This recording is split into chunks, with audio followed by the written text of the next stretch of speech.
দেখুন যে ছবিটা আমি দেখাতে যাচ্ছি এটা কিন্তু আজকের দিনে অর্থাৎ এই গরমের সময় যারা ঢালাই করছে তাদের প্রত্যেকের জন্য খুব খুব মানে দুঃখের একটা ছবি। দেখুন ছবিটা দেখুন, একটা টাই বিম ঢালাই হচ্ছে, সেখানে এই ধরনের ফাট চলে আসছে।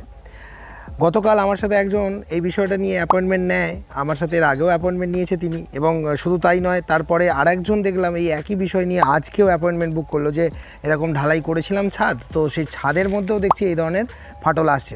তো এই ফাটলগুলো যাতে আগামী দিনে এই গরমে আরও যে কটা ঢালাই করবেন মানে যে কটা কাস্টমার ঢালাই করবে তাদের যাতে এই ফাটলগুলো না আসে সেটা আজকের ভিডিওতে কিন্তু একদম জলের মতো পরিষ্কার করে দেবো। ভিডিওটাকে স্কিপ না করে প্রথম থেকে শেষ পর্যন্ত দেখতে হবে। অনেকেই কিছুটা দেখার পর বেরিয়ে গিয়ে বলে দাদা এটা কেন হলো, আরে ভাই সেটার উত্তরটাও ভিডিওতেই ছিল, তার জন্য গোটা ভিডিওটা দেখো তোমরা।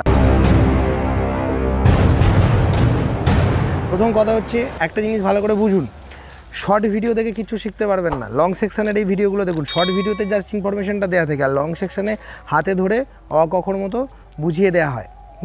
দেখুন ব্যাপারটা কি, অনেক মিস্ত্রিদের বারবার একটা স্বভাব আছে দেখেছি, বিশেষ করে গ্রামে গঞ্জে টুকটাক যারা ছোটোখাটো বাড়ির কাজ করে তাদের মধ্যে একটা প্রবলিটি দেখা যায় যে বেশি বালি দিয়ে কাজ করা। অর্থাৎ যে কোনো ধরনের ঢালাই করতে গেলে তারা কি করে, পাথর আর বালির রেশিও প্রায় সমান সমান করে দেয়, যেটা কিন্তু সিভিল ইঞ্জিনিয়ারিংয়ের সম্পূর্ণরূপে একটা ক্রিমিনাল অফেন্স বলে মনে করা হয়, অর্থাৎ একটা মারাত্মক ভুল বলে মনে করে নেয়। কীরকম, যেমন একটু যদি সুন্দরভাবে বোঝাই আপনাদেরকে বুঝতে পারবেন যে তারা 3-3-1 ভাগ করছে, অর্থাৎ 3টে পাথরে 3টে বালি দিয়ে দিচ্ছে, কিংবা দেখা যাবে 4টে পাথর দিয়ে 3টে বালি দিয়ে একটা সিমেন্ট দিয়ে ঝাঁক করে ঢালাই করে দিচ্ছে।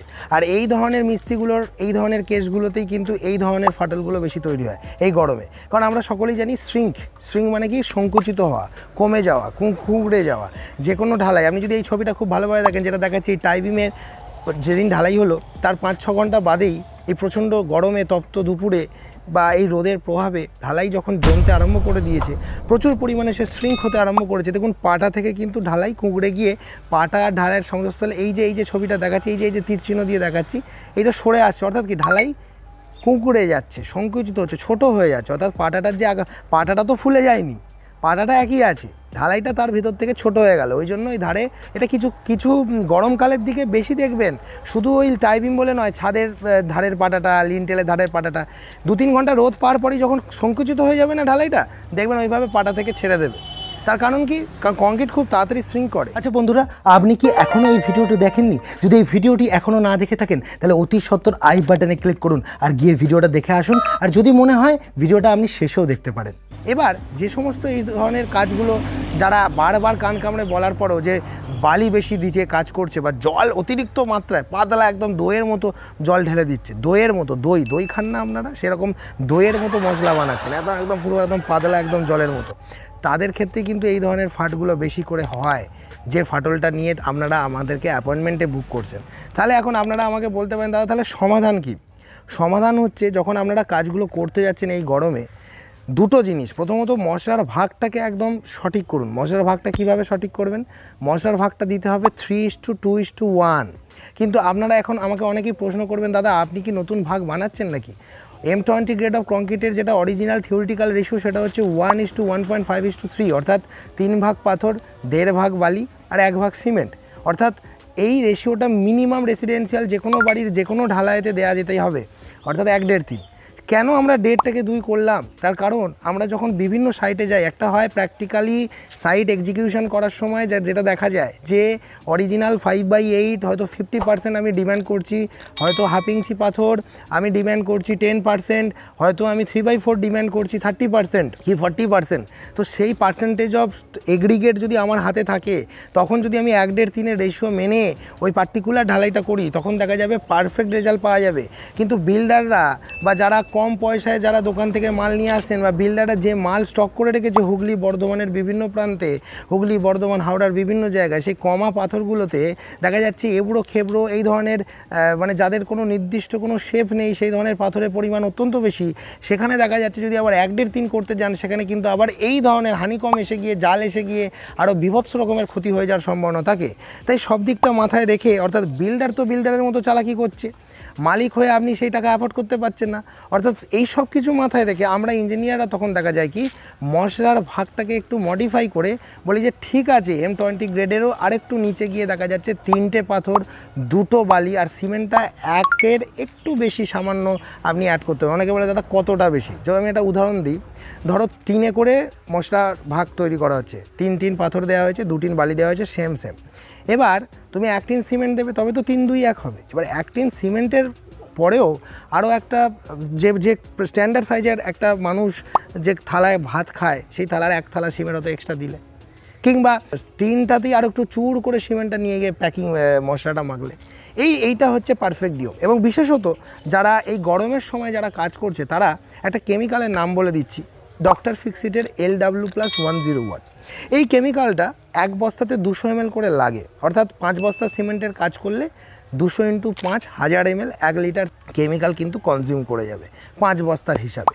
তো এই হিসাবে যদি আপনারা এই কেমিক্যালটা দিয়ে মশলাটা মাখেন, দেখবেন ওই মশলাটা কিন্তু ওই যে এই অত্যাধিক গরমে যে জমার প্রসেসটাকে কন্ট্রোল করবে, যার ফলে কি হবে এই ধরনের যে ক্র্যাকগুলোর যে সম্ভাবনা এটা কিন্তু পুরোপুরি দূর হয়ে যাবে। আচ্ছা বন্ধুরা, আপনি কি এখনও এই ভিডিওটি দেখেননি? যদি এই ভিডিওটি এখনও না দেখে থাকেন তাহলে অতি সত্বর আই বাটনে ক্লিক করুন আর গিয়ে ভিডিওটা দেখে আসুন। আর যদি মনে হয় ভিডিওটা আপনি শেষেও দেখতে পারেন।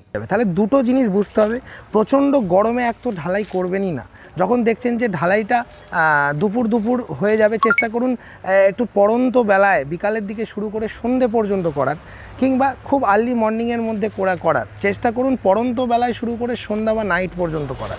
অনেকেই বলবে দাদা এই কথাটা বাস্তবে অ্যাপ্লাই করতে পারবো না, কারণ বিশাল বড় ছাদ, 4000-5000 স্কোয়ার ফিট ছাদ, আমাকে সকাল থেকে শুরু করলে অনেকটাই সময় লাগবে। তাদের করতে বলবো অনেকগুলো ঢালাই মেশিন নিন, যত তাড়াতাড়ি সম্ভব ঢালাইটাকে শেষ করার চেষ্টা করুন। একটা ঢালাই মেশিন নিয়ে সারা রাত দিন ধরে ঢালাই করবেন না, তার গুণগত মান অত্যন্ত খারাপ হয়। তাহলে 2-3টে জিনিস, মশলার ভাগটা যেমন শেখালাম, কোন কন্ডিশনে কী ধরনের মশলার ভাগ করলেন, তার সাথে জল, অতিরিক্ত জল মেশাবেন না, অতিরিক্ত জল মিশিয়ে পাতলা দইয়ের মতো মশলা করবেন না, ততটা পরিমাণই জল মেশান যেখানে গিয়ে দেখবেন একটা কংক্রিটকে এরকম বলের ডেলার মতো পাকানো যাচ্ছে। অর্থাৎ এমন পাতলা জল মেশানো যাবে না যাতে একটু 1 খাবল যদি আমি কংক্রিট হাতে নিই সেটাকে যেন ডেলা পাকানো যায়, সেইটুকুই জল দিন। তার বেশি পরিমাণ জল দিলে ডেলাটা পাকবে না, অর্থাৎ পাতলা জলের মতো, সেটাতে কিন্তু কংক্রিটের ক্ষমতা কমে যায়। তাই এই বিষয়গুলো মাথায় রাখতে হবে। আর এইগুলো মাথায় রাখলে, এবং ওই যে কেমিক্যালের অ্যাপ্লিকেশনটা বললাম, এটা মাথায় রাখলে যারা এই ধরনের ঢালাইগুলোতে প্রবলেমগুলো ফেস করছেন, আগামী দিনে যাদের এখনও লিন্টেল ঢালাই, ছাদ ঢালাই বা টাইপিং ঢালাই হতে বাকি আছে এই গরমে, তারা কিন্তু এগুলো মানলে এই প্রবলেমে পড়বেন না। আর দ্বিতীয় কথা, চেষ্টা করুন যখন এই প্রচণ্ড গরমে ঢালাইটা করে ফেলেছেন 2-3 ঘন্টা অন্তর একটু জল তত্ত্বরা দেওয়ার চেষ্টা করুন। জল তত্ত্বরা দেওয়া কাকে বলে? জল নিয়ে ছিটিয়ে দিন, কিংবা চেষ্টা করুন যে থলের বস্তা যদি থাকে ভিজিয়ে ছাদের ওই 2-3 ঘন্টার পরই যে অংশটা ঢালাই হয়ে গেছে আপনি তার উপর ওই ভিজে থলের বস্তাগুলোকে চাপিয়ে রাখুন, চটের বস্তা, ঠিক আছে? তার ফলে কী হবে, ডাইরেক্ট সানলাইট ওই প্রচণ্ড পরিমাণে হিটটা ডাইরেক্ট গিয়ে পড়বে না। এই বিষয়গুলো যদি মানতে পারেন আপনি কিন্তু বিশাল পরিমাণে উপকার পাবেন এবং এই প্রবলেমের হাত থেকে দূরে থাকবেন। এই হঠাৎ করে অতিরিক্ত জল থাকা, বালি থাকা মশলায় হিট পড়ে গিয়ে কুঁকড়ে গিয়েই কিন্তু এই ফাটগুলো ডেভেলপ করে, এবং কংক্রিটের রেশিও ঠিক না থাকাটাই এর অন্যতম প্রধান কারণ, এবং প্রপার স্কিলফুলি কাজ না করলে এই প্রবলেমগুলো আসে। একটা কথা মনে রাখবেন, বাড়ি বারবার হয় না, তাই বাড়ি বানানোর আগে এই সমস্ত জিনিসগুলোকে মেনে না চললে আপনি কিন্তু বিপদে পড়তে পারেন। আমি ইঞ্জিনিয়ার কিং সুকুমার, আমি আপনাদেরকে বাড়ি নির্মাণের বিষয়ে সঠিক পরামর্শ দেবো, তাই দেরি না করে আমার চ্যানেলটিকে সাবস্ক্রাইব করে রাখুন। আমি ইঞ্জিনিয়ার কিং সুকুমার, কান কামড়ে ভিডিওতে এগুলোই শেখাই। যদি আমার ভিডিও আজকেই প্রথম দেখে থাকেন তাহলে এই চ্যানেলের এই সাবস্ক্রাইবার বাটনটি ক্লিক করে সাবস্ক্রাইব করে রাখুন, এরকমই ভিডিও পাবেন। আর এই দুটো ভিডিও যদি এখনও না দেখা হয়ে থাকে গিয়ে দেখবেন মারাত্মক এই ভিডিওগুলো আমরা কিন্তু আপনাদের জন্য এইভাবেই বানাচ্ছি এবং আপনারা উপকৃত হবেন।